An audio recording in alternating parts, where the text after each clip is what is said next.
మన ప్రభువును ప్రియ రక్షకుడైన యేసుక్రీస్తు వారి నామంలో ఈ వీడియో వీక్షిస్తున్న ప్రతి ఒక్కరికి నా హృదయపూర్వక శుభములు వందనములు తెలియజేస్తాను.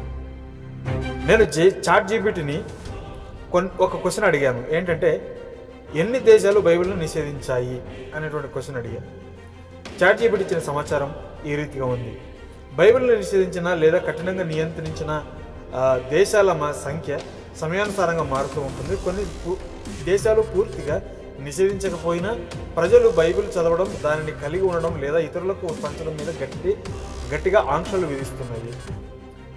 ప్రస్తుతం బైబిల్ నిషేధించిన లేదా కఠినంగా నియంత్రిస్తున్న దేశాలు 2024 వరకు అంట.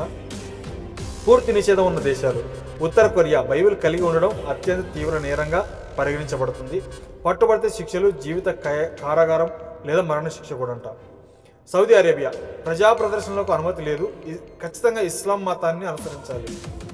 మాల్దీవులు. ముస్లిం మతం తప్ప ఇతర మత గ్రంథాలకు అనుమతి లేదు. గట్టి నియంత్రణలో ఉన్నటువంటి దేశాలు: Iran, Somalia, Libya, Eritrea, Afghanistan, Pakistan, Yemen, Tajikistan, China. ఈ ప్రభుత్వాలన్నీ నియంత్రిత చర్చి ద్వారా మాత్రమే బైబిల్ పొందాలి. ఆన్లైన్లో అమ్మకాలు లేవు. మొత్తం సంఖ్య: ఈ దేశాలు అన్ని కలిపి 15 నుంచి 20 దేశాలు బైబిల్పై నేరుగా నిషేధం లేదా గట్టి నియంత్రణలు విధిస్తున్నట్లు అంతర్జాతీయ క్రైస్తవ సంస్థలు open doors, voice of the martyrs మొదలైనవి నివేదికలు అందిస్తున్నాయి.